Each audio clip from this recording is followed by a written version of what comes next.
الحمد لله والعاقبة للمتقين. الصلاة والسلام على من لا نبي بعد آدم بين الماء والطين وعلى آله وأصحابه وأهل بيته أجمعين. أما بعد فأعوذ بالله من الشيطان الرجيم. بسم الله الرحمن الرحيم. إن الله وملائكته يصلون على النبي يا أيها الذين آمنوا صلوا عليه وسلموا تسليما. اللهم صل على سيدنا مولانا محمد وعلى علي سيدنا مولانا محمد.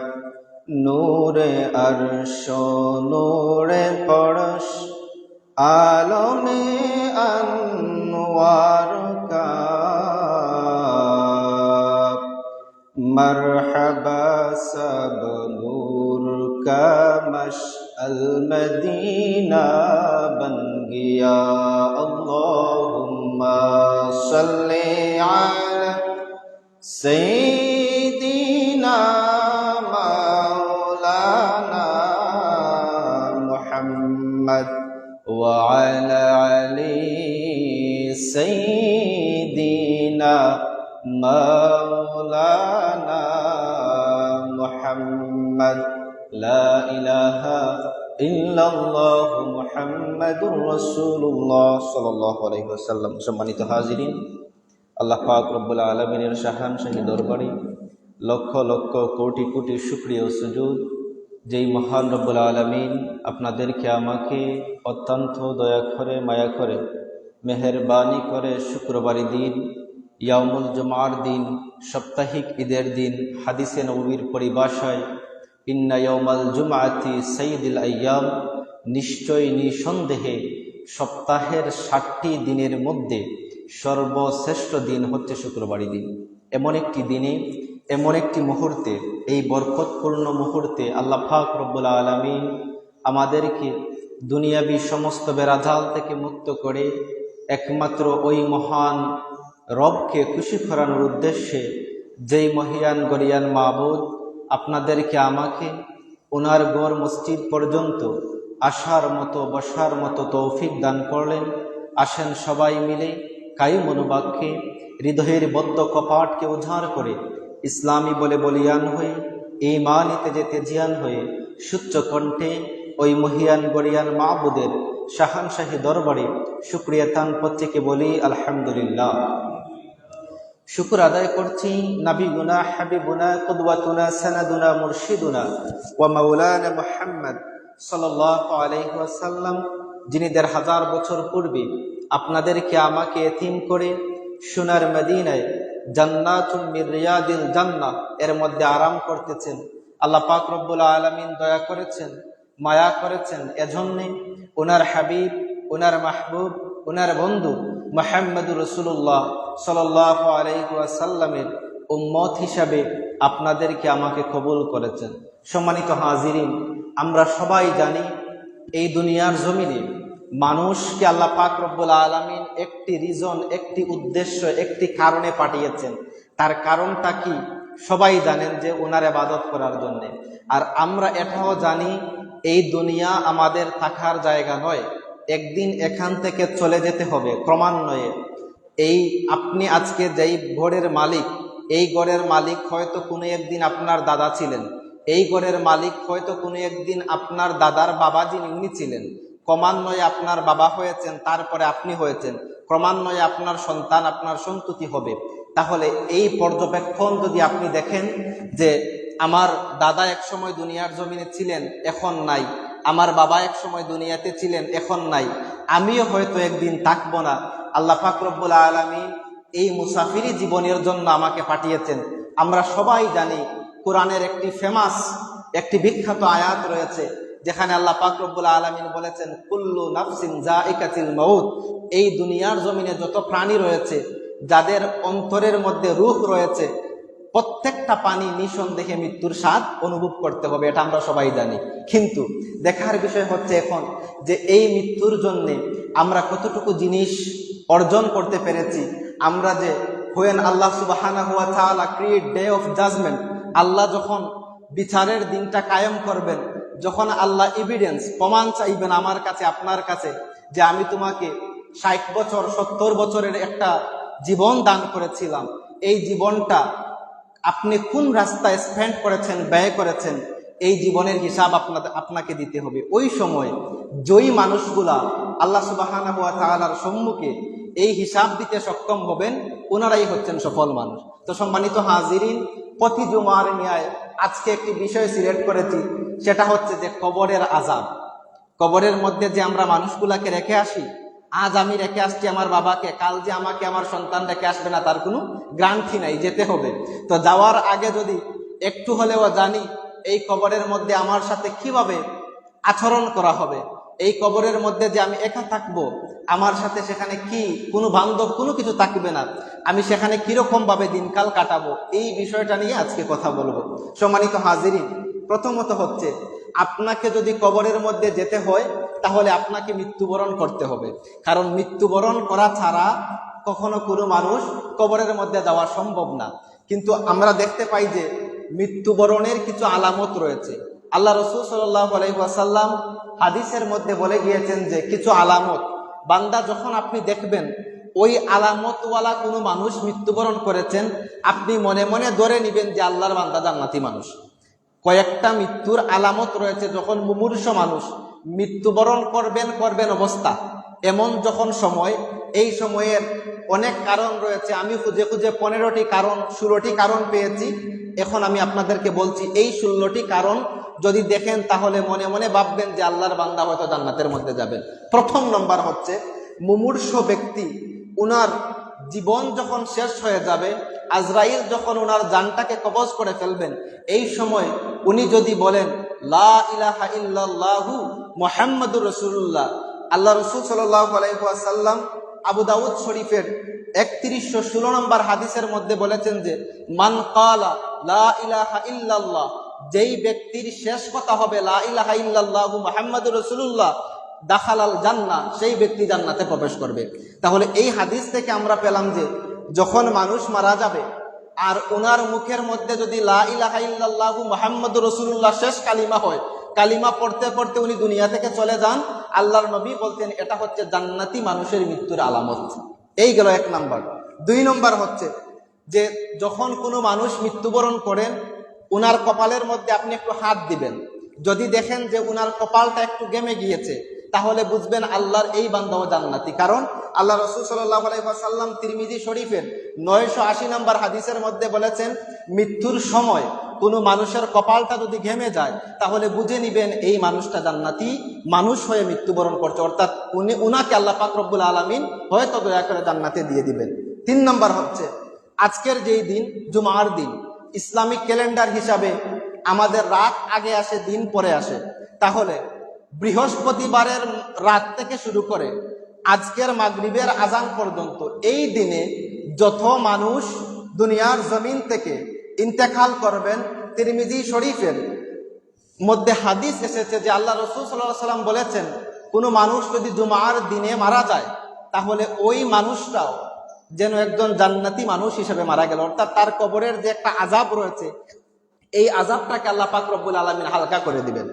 সম্মানিত হাজিরিন, এরপরে হচ্ছে 4 নম্বর, জিহাদের ময়দানে গিয়ে যদি কোনো মানুষ মারা যান, তাহলে ওই মানুষটাও আল্লাহ রাসূল সাল্লাল্লাহু আলাইহি ওয়াসাল্লাম বলছেন ভালো মৃত্যু, অর্থাৎ জান্নাতি মানুষের যেরকম মৃত্যু হয় এরকম একটা মৃত্যু জিহাদের ময়দান। এটা বলতে আমরা কি বুঝি? যেমন ইসলাম কায়েমের জন্য, ইসলাম কায়েমের জন্য আপনি যদি জিহাদের ময়দানে যান, সেখানের মধ্যে গিয়ে যদি আপনি মৃত্যুবরণ করেন, এই মৃত্যুকে আল্লাহ রাসূল সাল্লাল্লাহু আলাইহি ওয়াসাল্লাম হাদিসের মাধ্যমে আমাদেরকে জানিয়ে দিয়েছেন যে এটাকে শহীদি মৃত্যু ধরা হয়। আর ওই মৃত্যু যদি কোনো মানুষের হয়, ওনার মোস্টলি একটা সম্ভাবনা থাকে যে আল্লাহর বান্দা জান্নাতের মধ্যে যাবেন। 5 নাম্বার, মহামারীতে যদি কোনো মানুষ মারা যান, যেমন কয়েকদিন আগে কোভিড-19 করোনা যে ভাইরাস ছিল, এরকম ভাইরাসে যদি কোনো মানুষ মারা যান, উনাকেও শহীদি মৃত্যু ধরা হয়। আল্লাহ রাসূল সাল্লাল্লাহু আলাইহি ওয়াসাল্লাম বলেছেন যে যদি যুদ্ধ করে কোনো মানুষ মারা যায়, সেও শহীদ।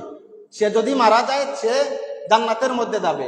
আবার এই শহীদের মধ্যে কিছু ক্লাসিফিকেশন রয়েছে, যেমন আল্লাহ রসুলের একটি ক্লাসিফিকেশনের মধ্যে বলেছেন যে কোনো মানুষ যদি মহামারীতে মারা যায়, করোনা ভাইরাসের মতো এরকম মহামারীতে মারা যায়, ওই বান্দাও শহীদি মৃত্যু লাভ করলো।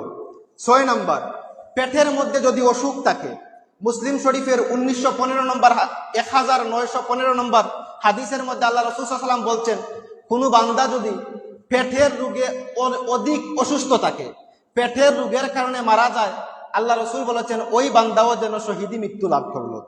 এরপরে হচ্ছে আপনার 7 নাম্বার, আপনি একটা দেয়ালের দ্বারের মধ্যে গিয়ে দাঁড়িয়েছেন, হঠাৎ করে আপনার উপর দেয়াল ভেঙে গেল, আপনি দেয়ালের নিচে চাপা পড়ে মারা গেলেন, অথবা তাল গাছ, ডাব গাছ, যে কোনো গাছ, অর্থাৎ যে কোনো জায়গায় আপনি দাঁড়িয়ে আছেন, হঠাৎ করে আপনি জানেন না আপনার মাথার উপরে এরকম উপর থেকে দেয়াল ধসে গেল অথবা কোনো কিছু পড়লো, আর আপনার যদি সেখানে মৃত্যু হয়ে যায়, বুখারী শরীফের 1829 নম্বর হাদিসের মধ্যে আমাদের নবী মুহাম্মদ রাসূলুল্লাহ সাল্লাল্লাহু আলাইহি ওয়াসাল্লাম বলছেন, আমার ওই বান্দাও যেন শহীদি মৃত্যু লাভ করলো। সম্মানিত হাজিরিন, এরপরে হচ্ছে 9 নম্বর, কোনো নারী যখন উনার সন্তান প্রসবের সময় মারা যান, আল্লাহ রাসূল সাল্লাল্লাহু আলাইহি ওয়াসাল্লাম বলছেন ওই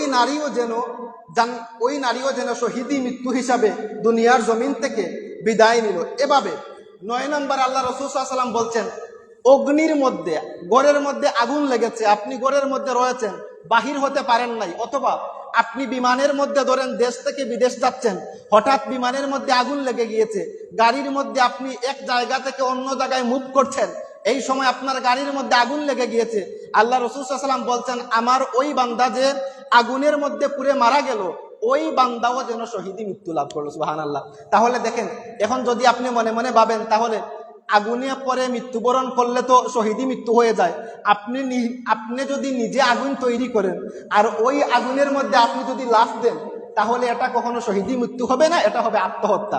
অনাকাঙ্ক্ষিতভাবে যদি আগুন লেগে যায় আর আপনি মৃত্যুবরণ করেন, তাহলে সেটা হবে আপনার জন্য শহীদি মৃত্যু। সম্মানিত হাজিরিন, এরপরে আল্লাহ রাসূল সাল্লাল্লাহু আলাইহি ওয়াসাল্লাম বলছেন 10 নম্বর, বিভিন্ন ধরনের ব্যথাযুক্ত কিছু আপনার এই যে বিষফুড়ি, এরকম আমরা সিলেটের আঞ্চলিক ভাষা যা বলি, এরকম যদি আপনার শরীরের মধ্যে হয়, গোটা শরীরে এরকম হয়, অপারেশন করছেন, আবার কমছে, আবার শুরু হয়ে গেছে, এরকম আপনি যদি দীর্ঘদিন ব্যথাজনিত কোনো কারণে রোগাগ্রস্ত থাকেন, আল্লাহ রাসূল সাল্লাল্লাহু আলাইহি ওয়াসাল্লাম বলছেন ওই বান্দাকেও আল্লাহ শহীদি মৃত্যু হিসাবে কবুল করে নেবেন।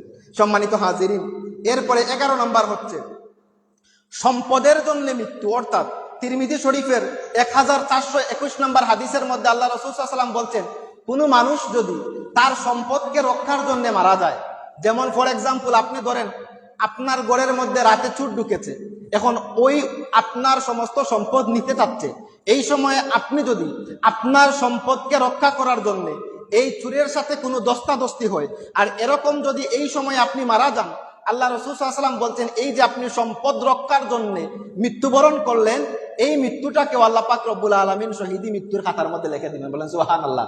সম্মানিত হাজিরিন, এরপরে হচ্ছে 12 নম্বর, ইসলাম কায়েমের জন্য আপনি যদি মৃত্যুবরণ করেন, যেমন ধরেন বর্তমান সময়ে আপনার দেশের মধ্যে কোনো নাস্তিক, কোনো মুরতাদ, যে কেউ এনিবডি, যে কেউ হোক, ওই সময় সে আপনার নবী মুহাম্মদুর রাসূলুল্লাহ সাল্লাল্লাহু আলাইহি ওয়াসাল্লামকে নিয়ে ব্যঙ্গরূপ করেছে, অর্থাৎ এবং আপনার ধর্ম ইসলাম ধর্মকে নিয়ে বিভিন্ন ধরনের কুরুচিপূর্ণ বক্তব্য দিয়েছে, আর এই প্রতিবাদী মিছিলের মধ্যে যদি আপনি গিয়ে অংশগ্রহণ করেন, আর তখন যদি বাতিল থেকে অতর্কিত হামলায় আপনার জীবন চলে যায়, আল্লাহ রাসূল সাল্লাল্লাহু আলাইহি ওয়াসাল্লাম বলছেন ইসলাম কায়েমের জন্য যেই সমস্ত মানুষেরা মৃত্যুবরণ করবে, রব্বুল আলামিন তাদেরকেও শহীদি মৃত্যুর খাতার মধ্যে নাম লিখে দিবেন।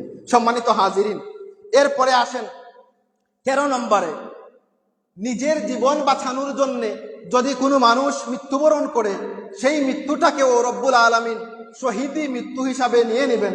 14 নম্বর হচ্ছে, সীমান্ত রক্ষায় যদি কোনো মানুষ মারা যান তাহলে তার মৃত্যুকেও রব্বুল আলামিন শহীদি মৃত্যু দিবেন। আমরা দেখতে পাই মুসলিম শরীফের 1913 নম্বর হাদিসের মধ্যে আল্লাহ রাসূল সাল্লাল্লাহু আলাইহি ওয়াসাল্লাম বলছেন, আমার কোনো বান্দা যদি নিজের দেশের সীমান্ত রক্ষাতে, অর্থাৎ শত্রু থেকে অতর্কিত হামলা হবে এই রক্ষার্থে আল্লাহর কোনো বান্দা যদি সীমান্তে একদিন পাহারা দেয় আর ওই সময় যদি শত্রু কর্তৃক সে মারা যায়, রব্বুল আলামিন বলছেন আমার ওই বান্দার মৃত্যুকেও রব্বুল আলামিন শহীদি মৃত্যুতে কনভার্ট করে নেবেন। এরপরে 15 নম্বর হচ্ছে ভালো কাজের উপর মৃত্যুবরণ করা। ফর এক্সাম্পল ধরেন, আপনি বাজারের মধ্যে গিয়েছেন, কোনো ভিক্ষুককে পেয়েছেন, 10 টাকা দান করেছেন। মসজিদের মধ্যে আপনি এখন রয়েছেন, মসজিদ থেকে বাহির হয়ে বাড়িতে গিয়েছেন, আপনার মৃত্যু হয়ে গিয়েছে। ভালো কোনো কাজ করেছেন, কোনো ফকির আপনার কাছে ভিক্ষা চেয়েছে, আপনি 10 টাকা দান করেছেন। যখন 10 টাকা দান করে আপনি বাড়িতে আসছেন, আপনার মৃত্যু হয়ে গিয়েছে। এরকম ধরেন 1-2 জন মানুষ ঝগড়া লেগেছে, আপনি তাদের ঝগড়াকে মীমাংসা করে দিয়েছেন, ভালো কাজ করেছেন, আপনি বাড়িতে গিয়েছেন, আপনার মৃত্যু হয়ে গিয়েছে। আল্লাহ রাসূল সাল্লাল্লাহু আলাইহি ওয়াসাল্লাম বলছেন, এই যে কিছুক্ষণ আগে আপনি ভালো কাজ করলেন, এই ভালো কাজ করার জন্য আল্লাহ পাক রব্বুল আলামিন আপনার মৃত্যুতে শহীদি মৃত্যু হিসাবে দান করে দিবেন। বলেন সুবহানাল্লাহ। এরপরে লাস্ট 16 নম্বর হচ্ছে অত্যাচারী শাসক কর্তৃক মৃত্যুবরণ। ধরেন দেশের সরকার আপনার ইসলাম বিদ্রোহী কথা বলছে, অথবা নাস্তিক্যমনা মানুষকে দেশের সরকার সাপোর্ট করছে, আপনার ধর্মকে নিয়ে যে যেরকম পারে কুরুচিপূর্ণ কথা বলছে, দেশের সরকার তাদের বিরুদ্ধে কোনো কথা বলছে না। যখন আপনি এই রকম নাস্তিকদের বিরুদ্ধে কথা বলবেন, এই সময় সরকার যদি আপনাকে জেলের মধ্যে বন্দী করে অথবা ফাঁসির কাস্টে ঝুলিয়ে আপনাকে মৃত্যুবরণ দিয়ে দেয়, আল্লাহ রাসূল সাল্লাল্লাহু আলাইহি ওয়াসাল্লাম বলছেন আমার এই বান্দার মৃত্যুকেও আমি শহীদি মৃত্যু হিসাবে লিখে নেব। বলেন সুবহানাল্লাহ। এই হচ্ছে আপনার 16টি কারণ। আমি হাদিস থেকে এরকম এক হাদিসের মধ্যে যে 16টা কারণ এরকম না, আমি হাদিসের কিতাব পড়ে পড়ে আপনার ওই যে মৃত্যুর কারণগুলা থেকে 16টি কারণ বেছে নোট করে আপনাদেরকে শুনিয়ে দিলাম। আল্লাহ পাক রব্বুল আলামিন এই 16টি কারণের যে কোনো একটি কারণের মধ্যে আমাদের মৃত্যু জেনে দান করেন। সবাই বলুন আমিন। সম্মানিত হাজিরিন, দুরূদ শরীফ পড়েন। আল্লাহুম্মা সাল্লি আলা সাইয়্যিদিনা মাওলানা মুহাম্মদ ওয়া আলা আলি সাইয়্যিদিনা মাওলানা। সম্মানিত হাজিরিন, এবার দেখেন এই যে 16টা কারণ আপনাদেরকে বললাম, এই 16টা কারণের অবস্থায় যদি আপনি মৃত্যুবরণ করেন, আপনার মৃত্যুটা ভালো মৃত্যু বলা হয়, আপনার পরবর্তীতে জান্নাতের মধ্যে যাওয়ার একটা পসিবিলিটি থাকে যে আপনাকে আল্লাহ পাক রব্বুল আলামিন দয়া করে হয়তো জান্নাতের মধ্যে দিবেন। এবার আসেন আপনার মৃত্যুর এই যে কারণগুলো বললাম, আপনার মৃত্যুটা হবে কিভাবে? মৃত্যুটা হবে কিভাবে? মিশকাতুল মাসাবি কিতাবের বাবুল ইমানের কিতাবুল ইমানের বাবুল কুবুর অধ্যায়ের মধ্যে অসংখ্য গণিত হাদিস এসেছে, ও এমনকি সিয়াসিত্তার কিতাবগুলোর মধ্যেও এই বিষয়ে অনেক হাদিস রয়েছে।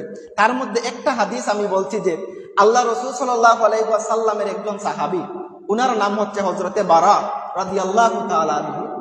উনি বলছেন যে আমরা আল্লাহ রাসূল সাল্লাল্লাহু আলাইহি ওয়াসাল্লামের সাথে একটা জানাজার মধ্যে উপস্থিত হব। যেমন ধরেন আপনার গ্রামের পূর্ব পাড়ায় একজন মানুষ মারা গিয়েছেন, এখান থেকে পশ্চিম পাড়ার মানুষ পূর্ব পাড়ার মধ্যে জানাজায় গিয়ে অংশগ্রহণ করবেন। একটা সময়ে আল্লাহ রাসূল সাল্লাল্লাহু আলাইহি ওয়াসাল্লাম বলছেন যে ওই সমস্ত সাহাবী নিয়ে আমি রওনা দিলাম। বারা রাদিয়াল্লাহু তাআলা আনহু বলছেন জানাজার মধ্যে যাওয়ার আগে আমরা দেখতে পেলাম যে একটা কবর, ওই মাইয়িতকে রাখার জন্য একটা কবর সেখানের মধ্যে খুঁড়া হয়েছে। আল্লাহ রাসূল সাল্লাল্লাহু আলাইহি ওয়াসাল্লাম যখন সেই কবরটাকে দেখলেন, আল্লাহর নবী কবরের পাশের মধ্যে বসে গেলেন। কবরের পাশে বসার পরে আল্লাহ রাসূল সাল্লাল্লাহু আলাইহি ওয়াসাল্লামের হাতের মধ্যে লাঠি জাতীয় একটা কিছু জিনিস ছিল, ওইটা দিয়ে উনি মাটির মধ্যে একটু আঁকাআঁকি করছেন। আর সাহাবীরা বলছেন আমরা এমনভাবে স্থির দৃষ্টিতে আল্লাহ রাসূল সাল্লাল্লাহু আলাইহি ওয়াসাল্লামের চেহারার দিকে তাকিয়ে রইলাম, একটা পাখি যদি আমাদের মাথার মধ্যে এসে বসে যায় আমরা এটা টেরও পাবো না, এরকম মনোযোগ দিয়ে আল্লাহ রাসূল সাল্লাল্লাহু আলাইহি ওয়াসাল্লামের চেহারার দিকে আমরা তাকিয়ে রয়েছি।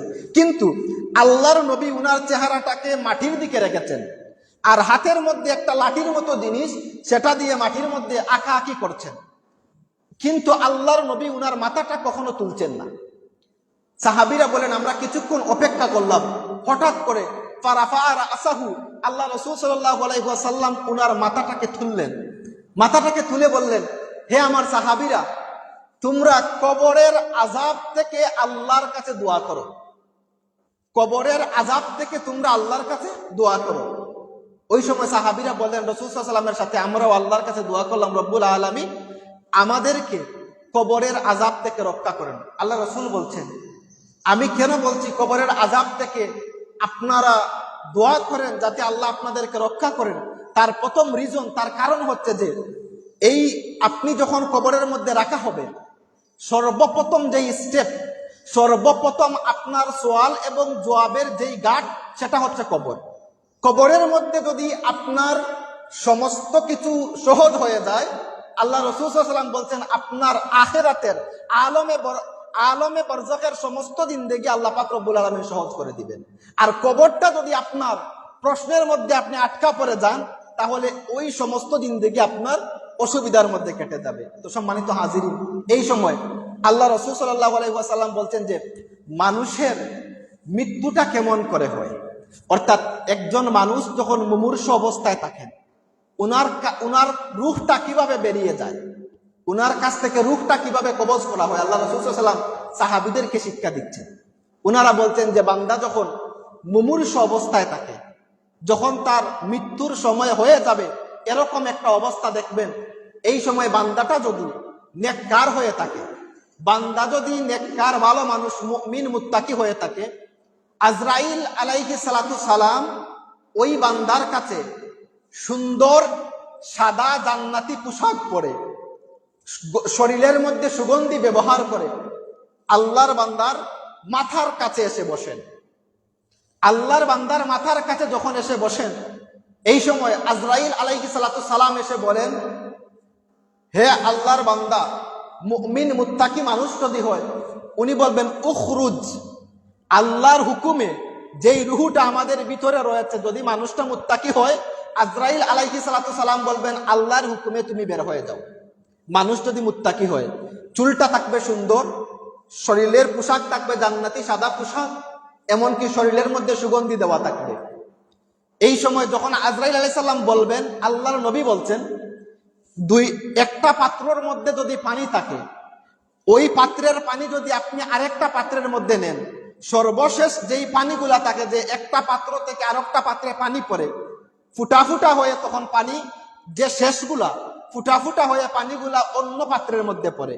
আল্লাহর নবী বলছেন, আজরাইল আলাইহিস সালাতু সালাম যখন বলবেন, হে মুমিনের আত্মা উখরুজ, বেরিয়ে আসো, সর্বশেষ পাতিলের মধ্যে থাকা পানিটা ফুটা ফুটা হয়ে যেরকম পড়ে, আল্লাহর বান্দার, মুমিন বান্দার ভিতর থেকে রুহুটা সেইভাবে বাহির হয়ে যাবে। যখন বাহির হয়ে যাবে, আল্লাহর নবী বলছেন, ওই মুমিন বান্দার রুহটাকে নেওয়ার জন্য দুই পাশে দুইটা লাইন হবে ফেরেশতাদের। ওই বান্দার দুইটা চোখ যতটা দূর যায়, বান্দার দুই চোখ যতটা দূর যায়, ততটা দূর দুইটা লাইনে ফেরেশতারা সারিবদ্ধভাবে খাড়া হয়ে থাকবেন এবং আহলান সাহলান বলবেন, মারহাবান বলবেন, হে মুমিনের আত্মা, আপনাকে সুস্বাগতম। সাথে সাথে আল্লাহ পাক রব্বুল আলামিনের কাছ থেকে অসংখ্য গণিত ফেরেশতারা চলে আসবেন জান্নাত থেকে সাদা কাফনের কাফন নিয়ে এসে বলবেন, আজরাইল আলাইহিস সালাতু সালামকে বলবেন যে, আজরাইল আলাইহিস সালাতু সালাম, ওই মুমিন বান্দার রূহটা আমাদেরকে দিয়ে দেন। আজরাইল আলাইহিস সালাতু সালাম ওই সময় মনে মনে চিন্তা করবেন যে, আমার ইচ্ছা ছিল মুমিন বান্দার রূহ, এই রূহটা আমার কাছে রেখে দিব।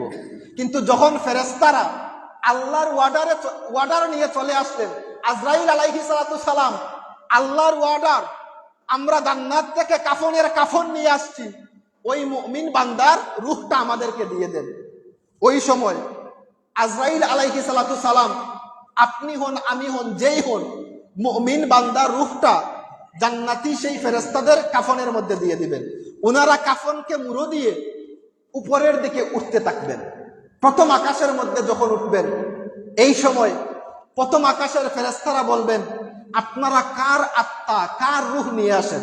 ফেরেশতারা বলেন, ফুলান ইবনু ফুলান, অমুকের পুত্র অমুক মারা গিয়েছেন, উনি খুব একজন ভালো মানুষ, মুত্তাকি মানুষ, উনার আত্মাকে নিয়ে আমরা উপরের দিকে যাচ্ছি। প্রথম আকাশের ফেরেশতারা বলবেন, আপনারা জানলেন কিভাবে উনি যে মুত্তাকি, উনি যে পরহেজগার, উনি যে ভালো মানুষ? ফেরেশতারা ওই সময় বলবেন, হে প্রথম আকাশের ফেরেশতারা, শুনে রাখো, ওই বান্দার রূহ থেকে এমন একটা সুঘ্রাণ বাহির হয়েছে, আমরা যতদিন ধরে দুনিয়ার জমিনে আসা যাওয়া করছি, আমাদের নাকের মধ্যে এরকম কোন সুঘ্রাণ কখনো লাগে নাই। এজন্য আমরা বুঝতে পারছি আল্লাহর বান্দা জান্নাতি একজন মানুষ। সুবহানাল্লাহ। এই সময় রূহটাকে নিয়ে দ্বিতীয় আকাশের মধ্যে দেওয়া হবে। সেইম ভাবে দ্বিতীয় আকাশের ফেরেশতারাও আহলান সাহলান মারহাবান দিবেন এক এক করে। সপ্তম আকাশ যখন আপনার এবং আমার যার হোক মুমিনের রূহটাকে নিয়ে ফেরেশতারা যখন সপ্তম আকাশ পাড়ি দিয়ে দিবেন, আল্লাহ পাক রব্বুল আলামিন এই সময় বলবেন, আমার ফেরেশতারা উপরের দিকে আর উঠার কোনো দরকার নাই, আমার বান্দার এই রূহটাকে তোমরা ইল্লিয়িনের মধ্যে রেখে দাও। ইল্লিয়িন মানে হচ্ছে একটা জান্নাতি একটা জায়গা, সেখানের মধ্যে বান্দার রূহটাকে রেখে দাও। এখন চিন্তা করেন, মানুষ যখন মারা যায়, লাশটা থাকে তার বাড়ির মধ্যে, কিন্তু রূহটা চলে যায় ইল্লিয়িনের মধ্যে। সপ্তম আকাশ পাড়ি দিয়ে রূহটা চলে যায় ইল্লিয়িনের মধ্যে। আর আমরা উনাকে কি করি? কবর দেওয়ার জন্য কবর করি, বাসতলা গাছতলা যেখানের মধ্যে হোক, আমরা উনাকে কবরের মধ্যে রাখার জন্য কবর করি। কিন্তু উনার মারা যাওয়ার সাথে সাথে যদি মানুষ ভালো হন, মুমিন হন, উনার রূহটা চলে যায় সাত আসমানের ইল্লিয়িনের মধ্যে। কিন্তু আমরা উনাকে কি করি? কবরের মধ্যে রাখার জন্য যথাসাধ্য ব্যবস্থা করি। একটাবার চিন্তা করে দেখেন, যখন সমস্ত কিছু মাইয়েতের জানাজা শেষ হয়ে গেল, মাইয়েতকে যখন আমরা কবরের মধ্যে নিয়ে গেলাম, বিসমিল্লাহি ওয়া আলা মিল্লাতি রাসূলিল্লাহ বলে যখন আমরা মাইয়েতকে কবরের মধ্যে রাখলাম, ডেড বডি, একটা মরা দেহ আমরা রাখলাম, সেখানের মধ্যে কোনো রূহ নাই। রূহটা আগেই চলে গিয়েছে ইল্লিয়িনের মধ্যে যদি বান্দা মুমিন হয়। আমরা শুধু একটা বডি সেখানের মধ্যে রাখলাম। আল্লাহ রাসূল সাল্লাল্লাহু আলাইহি ওয়াসাল্লাম বলছেন, যখন মানুষগুলা, হাদিসটা বিভিন্ন রকমে এসেছে, বুঝার স্বার্থে আমি এক করে বলছি ঘটনা আকারে। তো আল্লাহ রাসূল সাল্লাল্লাহু আলাইহি ওয়াসাল্লাম এই সময় বলছেন, বান্দারা যখন, সমস্ত বান্দারা বান্দাকে একা রেখে কবরের মধ্যে যখন রেখে আসে, বান্দা যদি মুমিন হয়, এই সময় বান্দা আনন্দে আত্মহারা থাকে যে সমস্ত মানুষরা আমাকে বিদায় দিচ্ছেন, আমার জানাজা পড়ছেন, এত এত মানুষের সমাগম হয়েছে, তার মনটা আনন্দে থাকে। যখন আপনি রেখে আসলেন, কবরের মধ্যে মাটি দিয়ে দিলেন, আপনি যখন কামব্যাক করলেন, আপনার বাড়ির দিকে ফিরে আসলেন, আল্লাহর নবী হাদিসের মধ্যে বলেছেন, মাইয়েত যখন আপনার এবং আমার জুতার আওয়াজ তার কানের মধ্যে যায়, এই সময় আল্লাহ পাক রব্বুল আলামিন তার রূহকে আবার তার ভিতরে দিয়ে দেন। আগে যে বলছিলাম সাত আসমানের উপরে সেখানে ইল্লিয়িনের মধ্যে রাখা, সেই রূহটাকে আল্লাহ আবার ভিতরে দিয়ে দেন। ভিতরের মধ্যে যখন দিয়ে দিলেন, কখন দিলেন? আমাদের জুতার আওয়াজ যতক্ষণ শোনা যায় ততক্ষণ উনি ওনার ভিতরে রূহ দিয়ে দিলেন। সাথে সাথে দুজন ফেরেশতা কবরের মধ্যে চলে আসে। একটা হাদিসের মধ্যে রয়েছে, রূহ দেওয়ার সাথে সাথে বান্দা যখন চোখটা খুলবে, চোখ খুলে দেখবে অন্ধকার। ওই সময় বান্দা মনে মনে ভাববে, আমি মনে হয় আসরের নামাজ পড়ে ঘুমিয়ে গিয়েছি, অন্ধকার হয়ে যাচ্ছে, মাগরিবের নামাজের সময় হয়ে যাচ্ছে, আমার মাগরিবের নামাজ কাজা হয়ে যাবে, মাগরিবের নামাজ পড়তে হবে। ফেরেশতাদেরকে বলবে, আমাকে আপনারা পানি দেন, আমি ওযু করে নামাজের মধ্যে দাঁড়িয়ে যাব। ফেরেশতারা ওই সময় বলবেন, বান্দা দুনিয়ার জমিনে অসংখ্য গণিত নামাজ পড়েছ, আপনি মুত্তাকি মানুষ, এজন্য আপনার নামাজের প্রতি যে একটা টান, সেই টান রয়ে গিয়েছে, আপনি এখন আর দুনিয়াতে নয়, আপনি কবরের মধ্যে চলে এসেছেন। এই সময় ওনারা ওই বান্দাকে বসাবেন, প্রশ্ন শুরু হবে। ওই সময় প্রথম প্রশ্ন হবে, মান রাব্বুকা, আপনার রবকে। বান্দা যদি মুত্তাকি হয় বলবে রব্বি আল্লাহ। প্রশ্ন করতে পারেন, আমি তো আরবি ভাষা জানি না, বা দুনিয়ার জমিনে আমি তো এখন আপনাদেরকে বলছি, হাদিসটা মুখস্থ করে এসেছি, আপনাদেরকে আমি বলছি, আল্লাহ না করুক আমার আমল যদি খারাপ হয়, কবরে যদি আমাকে জিজ্ঞেস করা হয় মার রাব্বুকা, আপনার রবকে আমি যতই আরবি ভাষায় বক্তব্য দেই, সেখানের মধ্যে আমার জবান থেকে কথা বাহির হবে না, আমি বলবো লা আদ্রি, আমার জানা নেই। আর একজন মানুষ উনি কোরআন পড়তে পারেন না, আলিফ বা তা সা এটাও জানেন না, ওই মানুষটা যদি মুত্তাকি হন, নেককার হন, যখনই উনাকে প্রশ্ন করা হবে মার রাব্বুকা, সাথে সাথে জবাব চলে আসবে রাব্বি আল্লাহ। এই এখানের মধ্যে একটা পেশ রয়েছে যে যখন আমরা এটা বলবো রাব্বি আল্লাহ, আমরা দুনিয়ার মধ্যে বলেছি, ওই রূহ জগতে বলেছি আলাস্তু বিরাব্বিকুম, আল্লাহ যখন জিজ্ঞাসা করেছিলেন আমরা বলছি কালু বালা, আপনি আমাদের রব। কিন্তু আপনার উচিত হচ্ছে এই রব, আল্লাহ যে রব, এটার উপর দুনিয়ার জমিনে প্রতিষ্ঠিত থাকা। বলা সহজ, করা কঠিন। আমরা তো সবাই বলি যে আল্লাহকে রব হিসাবে মানি, কিন্তু একবার চিন্তা করে দেখেন আমার ব্যক্তি জীবন, পারিবারিক জীবন, ব্যবসায়িক জীবন, রাজনৈতিক জীবন, আমি কি আল্লাহকে রব হিসাবে মানতে পেরেছি? যেমন ধরেন আমি উদাহরণ দেই, আমার ব্যক্তি জীবনে যখন মুসিবত চলে আসে, আমি কি আল্লাহর উপর ধৈর্য ধারণ করে বসতে পেরেছি? আমার অর্থনৈতিক ফাইন্যান্স যখন আমার টাকা পয়সার সমস্যা হয়, আমি কি হারামের দিকে না গিয়ে আল্লাহর উপর ধৈর্য ধরে বসতে পেরেছি? আমার সামনে আমার পরিবারের মানুষ যখন অনিসলামিক কাজ করছে, আমি কি তাদেরকে বাধা দিয়েছি? আরো অনেক কারণ রয়েছে। এগুলা যদি আমি করতে পারি, তাহলে মান রাব্বুকা, আপনার রবকে রাব্বি আল্লাহ বলার সার্থকতা হয়ে যাবে। 2 নাম্বার প্রশ্ন, ওই সময় ফেরেশতারা মুমিন বান্দাকে জিজ্ঞাসা করবেন মা দীনুকা, আপনার দিন কি ছিল? ওই সময় বান্দা বলবে দিন ইয়াল ইসলাম, আমার দিনটা ছিল ইসলাম। এই সময় 3 নাম্বার প্রশ্ন, মা কুনতা তাকুনু ফি হাযার রাজুল, আপনার আমার কবরের মধ্যে যখন আলো থাকবে না, বাতাস থাকবে না, অন্ধকার থাকবে, যেই সন্তানের জন্য আপনি এবং আমি প্রবাস জীবনে জীবন কাটিয়ে দিয়েছি, কষ্টর পর কষ্ট, যেই সন্তানগুলার মুখের মধ্যে খাবার দেওয়ার জন্য বাবারা দিনকে রাত করেছেন, রাতকে দিন করেছেন, এই কবরের মধ্যে আপনার স্ত্রী, আপনার সন্তান, আপনার মা, আপনার বাবা কেউ চলে যাবে না। যেই কবরের মধ্যে কোনো বিছানা নেই, এই শীতের মধ্যে আমি কত কম্বল গায়ের মধ্যে না দিলে ঘুম ধরে না, আমার বাবাকে যখন আমি কবরের মধ্যে রেখে এসেছি, মাটির মধ্যে পাতলা 3 টুকরা কাপড়ের মধ্যে রেখে এসেছি, এর থেকে বেশি কিছু না। একবার কি চিন্তা করে দেখেছি যেই বিল্ডিং ছাড়া আমার ঘুমে ধরছে না, আমার বাবা সেখানের মধ্যে কিরকম রয়েছে? সম্মানিত হাজিরিন, এই সময় যখন কেউ আপনার আমার কবরের মধ্যে থাকবে না, ইল্লা একজন মানুষ কখনো আপনাকে ভুলবেন না, উনি হচ্ছেন আমার আপনার নবী মুহাম্মদুর রাসূলুল্লাহ সাল্লাল্লাহু আলাইহি ওয়াসাল্লাম। আপনার আমার নবী কবরের মধ্যে গিয়ে হাজির হবেন, আমরা 2 চক্ষু দিয়ে আমাদের নবীকে দেখব, আর ফেরেশতারা জিজ্ঞাসা করবেন মা কুনতা তাকুনু ফি হাযার রাজুল, হে বান্দা, এই যে একজন ব্যক্তিকে দেখা যায়, ওই ব্যক্তি সম্পর্কে দুনিয়ার জমিনে আপনি কি ধারণা করতেন? যদি আপনি আমি মুমিন হই, আমরা বলবো নাবিয়ুনা হাবিবুনা মুহাম্মদ সাল্লাল্লাহু আলাইহি ওয়াসাল্লাম, উনি হচ্ছেন আমাদের নবী মুহাম্মদুর রাসূলুল্লাহ সাল্লাল্লাহু আলাইহি ওয়াসাল্লাম। ওই সময় নবী বলছেন সাথে সাথে ওই বান্দার কবরকে এত বড় করে দেওয়া হবে, কোন হাদিসের মধ্যে রয়েছে 70 গজ, সামনে পিছনে ডানে বামে, আর আরেক হাদিসের মধ্যে রয়েছে আল্লাহর বান্দা চোখ দিয়ে যখন তাকায়, তার দৃষ্টিসীমা যতদূর যায় ততদূর পর্যন্ত তার কবরকে প্রশস্ত করে দেওয়া হবে। বলেন সুবহানাল্লাহ। তার কবরের মধ্যে আলোর ব্যবস্থা করে দেওয়া হবে। আল্লাহ পাক রব্বুল আলামিন ঘোষণা করে দিবেন, হে আমার ফেরেশতারা, আমার বান্দাকে আর প্রশ্ন করো না, আমার বান্দাকে জান্নাতি পোশাক পরিয়ে দাও, আমার বান্দাকে জান্নাতি বিছানা বিছিয়ে দাও। বলেন সুবহানাল্লাহ। সম্মানিত হাজিরিন, এরপরে আমাদেরকে দেখানো হবে জান্নাত। আমার মুমিন বান্দাকে প্রথমে দেখানো হবে জাহান্নাম, দেখানো হবে জাহান্নামের যেই শাস্তি মানুষগুলা পাচ্ছে। মুমিন বান্দা তখন ফেরেশতারা বলবেন, দেখেন আল্লাহ আপনাকে কতটুকু ইহসান করেছেন, জাহান্নামের মধ্যে আপনাকে না দিয়ে আল্লাহ জান্নাতের মধ্যে দিয়েছেন। এই সময় জান্নাত যখন বান্দাকে দেখানো হবে, ওই সময় বান্দা দেখবে জান্নাতের হুর যারা রয়েছেন ওনারা নাচানাচি শুরু করেছেন, আল্লাহর বান্দার মন চাইবে তাদেরকে ধরার জন্য।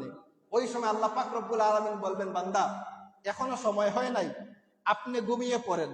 ওইভাবে ঘুমিয়ে পড়েন যখন বিবাহের প্রথম রাতে আপনাকে ফজরের টাইমে আপনার স্ত্রী ব্যতীত আর কোনো মানুষ নাই আপনাকে ঘুম থেকে জাগ্রত করার জন্য, আপনি ঘুমিয়ে পড়েন।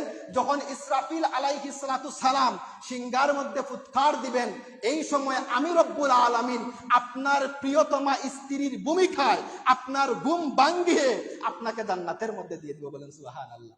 মুমিন বান্দা যারা রয়েছেন ওনারা এই ঘুমিয়ে পড়বেন। আর উনাদের ঘুম ভাঙবে তখন যখন ইসরাফিল সিংহার মধ্যে ফু দিবেন। প্রথম ফু, দ্বিতীয় ফুতে যখন ঘুম ভাঙবে, ওনারা ঘুম এই চোখ কসলিয়ে কসলিয়ে বলবেন, কে আমাদের এত আরামের ঘুম ভাঙ্গিয়ে দিল। এই হচ্ছে মুমিনের কনসেপ্ট। এবার আসেন 2 নাম্বার, যারা মুমিন ছাড়া অন্য কোনো মানুষ অর্থাৎ মুনাফিক এবং কাফের, তাদের আত্মাটা কিভাবে বাহির করা হবে। আল্লাহ রসুল বলছেন সেইম ভাবে আজরাইল আলাইহিস সালাতু সালাম আসবেন। আগে কিন্তু মুমিনের বেলায় আজরাইল আলাইহিস সালাম তার মাথার পাশে এসে বসেছেন। পোশাকটা সুন্দর ছিল, সাদা ছিল, সুগন্ধি ছিল। কিন্তু মুনাফিক এবং কাফেরের বেলায় একটা কুৎসিত চেহারা নিয়ে আসবেন। সেটা দেখার পরে তার চেহারার মধ্যে বয়ে চলে আসবে। দেখার পরে এসে একদম অবস্থা খারাপ, বয়ে এসে থরথর করে কাঁপবে। ওই সময় এসে বলবেন, হে পাপিষ্ট আত্মা, উখরুজ, তুমি বের হয়ে যাও। কোনো দয়া, কোনো মায়া, কোনো কিছু নাই। এই সময় আজরাইল আলাইহিস সালাতু সালাম সেই বান্দার আত্মাটাকে বাহির করে ফেলবেন। বাহির করার ফলে সেইম ভাবে মুমিনের জন্য যেইভাবে আকাশ থেকে ফেরেশতারা আসছিলেন তার আত্মাকে নেওয়ার জন্য, ওই কাফের এবং মুনাফিকের আত্মাকেও নেওয়ার জন্য সেইম ভাবে ফেরেশতারা আসবেন। জান্নাতি কাফন নিয়ে আসবেন। যখন মুনাফিক এবং কাফের আত্মাটাকে বাহির করা হবে, ফেরেশতারা তখন যখন কাফনের মধ্যে রাখবেন এবং বলবেন, এই কার আত্মা? দুর্গন্ধর জ্বালায় আমরা টিকতে পারছি না, এত দুর্গন্ধ কেন? আজরাইল আলাইহিস সালাতু সালাম বলবেন, এটা হচ্ছে পাপিষ্ট মানুষের আত্মা। উনারা সাথে সাথে মুচড় দিয়ে দিবেন যাতে দুর্গন্ধটা বাহির না হয়। উপরের দিকে উঠা শুরু করবেন। প্রথম আসমানের মধ্যে যখন যাবেন, প্রথম আসমানের ফেরেশতারা বলবেন, তোমরা কার আত্মাকে নিয়ে এসেছো? সেইম ভাবে ফেরেশতারা বলবেন, ফুলান ইবনু ফুলান, অমুকের পুত্র অমুকের আত্মা, সে বড় পাপিষ্ট। প্রথম আকাশের ফেরেশতারা বলবেন, ওটাকে নিচে নামাও, এখান থেকে ফেলে দাও, তার দুর্গন্ধের জন্য আমরা বসবাস করতে পারছি না। উপর থেকে আল্লাহ আওয়াজ আসবে, রব্বুল আলামিন ঘোষণা করে দিবেন, হে আমার ফেরেশতারা, এই পাপিষ্ট মুনাফিক এবং কাফেরের আত্মাকে প্রথম আকাশের মধ্যে আনারও দরকার নাই, ওই আত্মাকে আপনারা সিজ্জিনের মধ্যে রেখে দাও। সিজ্জিন মানা দুজকের একটা জায়গা, সেখানের মধ্যে রেখে দাও। দেখেন সেইম ভাবে আত্মা সিজ্জিনে, বান্দা দুনিয়ার জমিনে। এটা একটা লাশ, বডি, কিন্তু যেই আত্মা সেটা সেখানের মধ্যে চলে গিয়েছে। এই সময় ফেরেশতারা কি করবেন? সিজ্জিনের মধ্যে সেই আত্মাটাকে রেখে দিবেন। যখন রাখা শেষ হবে, আমরা সেইম ভাবে মুমিন বান্দার যেইভাবে দাফন কাফন করি সেইভাবে করলাম। করার পরে তাকে কবরের মধ্যে রাখা হলো। কবরের মধ্যে রাখার পরে আল্লাহ পাক রব্বুল আলামিন সেইম ভাবে তাকে রূহটা দিয়ে দিবেন। সেইম ভাবে দুজন ফেরেশতা কবরের মধ্যে আসবেন। কিন্তু যখন মুমিন বান্দার কবরের মধ্যে আসছিলেন, সুন্দর পোশাক পরে এসেছিলেন, সুন্দর চেহারা নিয়ে এসেছিলেন, কিন্তু ওই মুনাফিক এবং কাফেরের কবরের মধ্যে যখন আসবেন, ওই সময়ে কিভাবে তাদের চেহারা হবে? মাথা থেকে তাদের পা পর্যন্ত চুল হবে, তাদের নখগুলা বড় হবে, হাতের মধ্যে একটা বড় হাতুড়ি থাকবে। এটা নিয়ে ওই বান্দার কবরের মধ্যে যাবেন। গিয়ে জিজ্ঞাসা করবেন, মান রাব্বুকা, আপনার রবকে? ওই সময় বান্দা বলবে, হায় হায় লা আদরি, আমার জানা নেই, আমার জানা নেই। বলা হবে, মা দীনুকা, আপনার দিন কি? বান্দা বলবে, হায় হায় আমার জানা নেই, লা আদরি। বলা হবে, মা কুনতা তাকুনু ফি হাযার রাজুল, আমাদের নবীকে পাশের মধ্যে রাখা হবে এবং বলা হবে, ওই বান্দা সম্পর্কে, ওই ব্যক্তি সম্পর্কে আপনার ধারণা কি? উনি বলবেন, দুনিয়ার মানুষরা যা বলতো আমিও তা বলতাম, হায় হায় লা আদরি, আমি ওনাকে চিনি না। যখন বলা হবে, আল্লাহ রসুল হাদিসের মধ্যে বলেছেন, কবরের দুইটা পার রয়েছে, এপারের মাটি ওপারে আসবে, ওপারের মাটি এপারের মধ্যে যাবে। অর্থাৎ কবরে একটা চাপ সৃষ্টি হবে, ডানের মাটি বামে চলে যাবে, বামের মাটি ডানে চলে আসবে। এবার বুঝেন তো, যিনি কবরের মধ্যে রয়েছেন উনার অবস্থা কি হবে? উনি বলছেন, আল্লাহর নবী বলছেন, ডান পাজরের হাড় বাম পাজরে চলে যাবে, বাম পাজরের হাড় ডান পাজরে চলে যাবে, কিন্তু আপনার মৃত্যু হবে না। মৃত্যু একবার হয়ে গেলে আর মৃত্যু হবে না। আবার আল্লাহ রূহ দিবেন, আবার বডি তৈরি হবে। যখন আপনাকে প্রশ্ন করা হয়েছিল, অন্য হাদিসের মধ্যে রয়েছে যে এই প্রশ্ন শেষে যখন আপনি উত্তর দিতে পারবেন না, আপনাকে জান্নাত দেখানো হবে, আমাকে জান্নাত দেখানো হবে। আল্লাহ না করুক আমরা যাতে এই কাতারের মধ্যে না পড়ি। বান্দাকে যখন জান্নাত দেখানো হবে সে দেখবে জান্নাতের অসংখ্য গণিত সজ্জিত ফুল ফল, সমস্ত মানুষেরা কত আরামে জিন্দেগি পার করছে। এই সময় বান্দা যেতে চাইবে, আল্লাহ বলছেন না, এটা তোমার জন্য না। ওই সময় তার কবর এবং জাহান্নামের মধ্যে একটা সুড়ঙ্গ তৈরি করে দেওয়া হবে। জাহান্নাম থেকে আসা তাপ তার কবরের মধ্যে আসবে। বান্দা চিৎকার এবং চেঁচামেচি করবে। এমনকি ওই সময় যেই ফেরেশতাদের হাতের মধ্যে হাতুড়ি ছিল, আল্লাহর নবী বলছেন 3টা প্রশ্নের উত্তর বান্দা যখন দিতে পারবে না, হাতের মধ্যে থাকা হাতুড়ি দিয়ে বান্দার পাঁজরের মধ্যে এমন ভাবে আঘাত করা হবে, সে এমন চিৎকার করবে, জিন এবং ইনসান ব্যতীত যত মানুষ রয়েছে সমস্ত মানুষেরা তার আওয়াজ শুনতে পাবে। আল্লাহর নবী বলছেন, আমি যদি আল্লাহর কাছে দোয়া করতাম যে কবরের আযাব আল্লাহ বান্দাদেরকে দেখিয়ে দাও, আর আল্লাহ যদি দেখিয়ে দিতেন তোমরা আর কখনো কোনো মানুষকে কবর দিতে না, এজন্য এটা দেখানো হয় নাই। আপনি শুনেন না, আমি শুনি না, কিন্তু গরু বাছুর যা রয়েছে তারা শুনে। আল্লাহর নবী বলছেন তার পাঁজরে যেই হাতুড়ি দ্বারা আঘাত করা হয়, এই হাতুড়ি দিয়ে যদি পাহাড়ের মধ্যে আঘাত করা হয়, পাহাড়টা রুইয়ের মতো তুলার মতো বাতাসে উড়ে যাবে। এবার বুঝেন তো, এইরকম বারের একটা হাতুড়ি দিয়ে যদি একজন মানুষকে আঘাত করা হয় তার অবস্থাটা কি হবে। আর আপনাকে যে আঘাত করবে যেই ফেরেশতা, আল্লাহ ওই ফেরেশতাকে এমন ভাবে সৃষ্টি করেছেন, ওই ফেরেশতার কানেও শুনেন না, চোখেও দেখেন না। একজন মানুষের প্রতি আপনার দয়া কখন আসবে? আপনি যখন তার অবস্থাটা চোখে দেখতে পাবেন। একজন মানুষের প্রতি আপনার দয়া তখন আসবে যখন আপনি তার কান্নার আওয়াজ আপনার কানে শুনতে পাবেন। কিন্তু যেই ফেরেশতা আপনাকে হাতুড়ি দিয়ে আঘাত করবেন, ওই ফেরেশতার চোখও থাকবে না, কানেও শুনবেন না, চোখেও দেখবেন না, কানেও শুনবেন না। ওনার শুধু একটাই ডিউটি, আঘাত করা। আল্লাহ পাক রব্বুল আলামিন এই মৃত্যু থেকে আমাদেরকে যেন হেফাজত দান করেন, সবাই বলেন আমিন। আল্লাহ পাক রব্বুল আলামিন আমাদেরকে যেন, যেই মুমিনের 16টা মৃত্যু বললাম, 16টা মৃত্যুর যেই কারণ বললাম, এই 16টা মৃত্যুর কারণের মধ্যে একটা কারণে যে একটার মধ্যেও যেন আল্লাহ পাক রব্বুল আলামিন আমাদের মৃত্যুকে রেখে দেন। তো সম্মানিত হাজিরিন, যেই কথা বলছিলাম যে মাইয়িতকে যখন আপনি রেখে আসবেন, রেখে আসার পরে সেখানের মধ্যে দোয়া করবেন। কারণ কি জানেন? প্রত্যেকটা মানুষের কবরের মধ্যে চাপ হয়, মাটি যে চাপ দেয় প্রত্যেকটা মানুষের মধ্যে দেয়। একজন সাহাবীর নাম বলি, ওনার নাম হচ্ছে সাদ ইবনে মুআজ রাদিয়াল্লাহু তাআলা আনহু। উনি আনসারী সাহাবীদের প্রধান ছিলেন। উনি যখন মারা গেলেন, হাদিসের মধ্যে মেশকাতুল মাসাবি বাবুল কুবুরের অধ্যায়ের মধ্যে এসেছে, আল্লাহর আরশ কেঁপে উঠেছিল। এমন নেককার একজন মানুষ, সাহাবী তো এমনিতেই নেককার, কিন্তু এত বড় দরজার সাহাবী ছিলেন যে উনি যখন মারা গিয়েছেন আল্লাহর আকাশটা কেঁপে উঠেছে।